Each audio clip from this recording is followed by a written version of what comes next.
Tropical Typhoon, Chairman TV. Weather update. Helping homeless people. Please subscribe.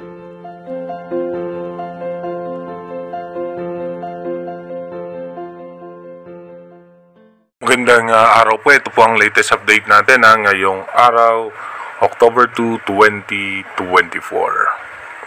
Si Bagyong Julian nga, patuloy nga po itong nakalabas sa ating Philippine Area of Responsibility at ito nga po humina at nasa typhoon category na lamang. Inaabot pa rin po nito yung lakas na 165 km per hour malapit sa gitna at may pagbugso na lamang po yan na aabot ng 195 km per hour ayon po yan sa ating European Center. At ito po'y posibleng mag-re-enter sa ating PAR at ito'y posible pa rin mag-landfall dito nga po sa may parte ng Taiwan. At ito nga po ay nakita ng ating advanced weather forecast ng European Center na pagtama nga po niyan sa may Taiwan, meron nga pong pagbugso ng amihan, posibleng amihan. Kaya dito po sa Taiwan ay hina na po yan at pagkatapos po niyan tumama ay muling bababayan dito nga po sa parte ng extreme northern Luzon at bilang isang low pressure area at tuluyan nga pong dahan-dahan na yan malulusaw dahil nga po sa pagbugso ng amihan. At yung extension naman ng kaulapan niyan ay apektado pa rin nga po yung Batanes, Cagayan, Apayao, Kalinga, Abra, Mountain Province, Ilocos Norte at Ilocos Sur. Yung Central Luzon and rest of Cagayan Valley, Cordillera at Ilocos Region ay apektado pa nga nung mga makulimlim naman na kaulapan na paminsan-minsan may pagbugso ng hangin.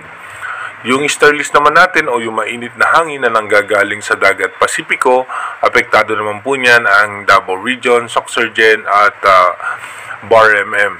Yan po yung mga apektado ng easterlies. Habang ang Metro Manila naman at natitirang bahagi ng ating bansa, asahan naman natin yung mga posibilidad na localized thunderstorm o yung kumpulan na kaulapan na bigla may pagbuhos ng pag-ulan na may kulog at kidlat. Dito naman po sa ating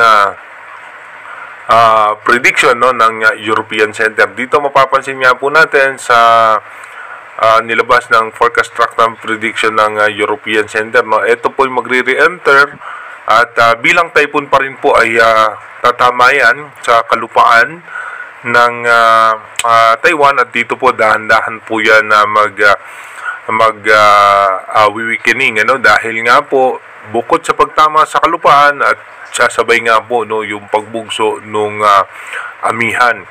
Ito nga po yung malamig at tuyot na hangin na nanggagaling sa parte ng China at pagkatapos po niyan by October 4, posible nga po as tropical depression or low pressure area na lamang po yan at babalik po yan na yung pinakasentro niyan dito nga sa may parte ng Itbayat, Batanes at ito nga po bilang isang low pressure area at lalabas muli ng ating bansa bilang isang low pressure area at tuluyan na nga po yung malulusaw.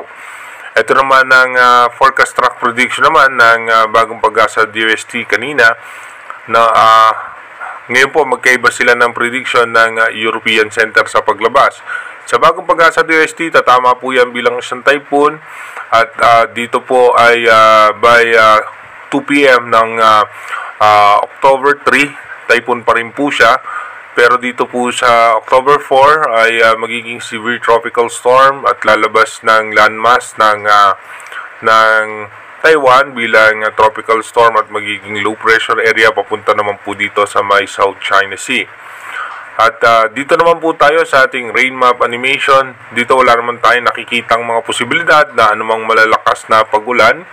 Pagdating po mamayang alas 3 ng hapon, ganun pa rin po asahan natin na may tsansa ng mga biglaan lamang na pagbuhos ng pag-ulan sa may Zamboanga Peninsula, Palawan at ang buong Luzon including Metro Manila, makulimlim na kaulapan na may biglaang isolated rain shower. Pagdating naman po ng alas 6 hanggang alas 10 ng gabi, wala naman tayong posibleng aasahan na anumang malalakas na pag-ulan sa ating bansa. Dumako na nga po tayo sa ating advanced weather forecast. Dito nga po sa ating advanced weather forecast, yung minomonitor natin na posibleng bagyo na mabubuo. By October 3, dito nga po ay pababa na muli itong si bagyong Julian by October 4. Dito po as low pressure area na lamang siya, at pagdating po ng October 5, easterlies po ang makaka-apekto sa ating bansa at magkakaroon po tayo ng mga possible low pressure area dito nga po sa eastern section ng ating bansa. At pagdating naman po ng October 6, ito po yung low pressure area pero mababa naman ang tsansa niyan na maging bagyo. At asahan nga po natin na may mga tsansa ng mga biglang pagbuhos ng pagulan sa ating bansa. Pagdating naman po ng October 7, yung low pressure area ay nasa eastern section na nga po yan ng northern Luzon. At pagdating po ng October 8, meron na nga po tayong panibagong bagyo sa labas ng ating Philippine Area of Responsibility. Pero as of now, mababa po ang tsansa nito na pumasok sa ating Philippine Area of Responsibility. October 9, dito po by October 9, mapapansin nga po natin na may low pressure area pa rin po dito sa may eastern section ng extreme northern Luzon, at yung pagbugso nga po ng Amihan, kaya po ito mababa ang tsansa na maging isang bagyo. Habang isang bagyo na to ay posible nga po maging paangat yung kanyang direksyon, at sa ngayon mababa pa po ang tsansa niya na pumasok sa ating bansa. By October 10 hanggang October 11, asahan natin na magiging maulan nga po dahil sa pagbugso ng Amihan at ng pagbanggaan nila ng easterlies.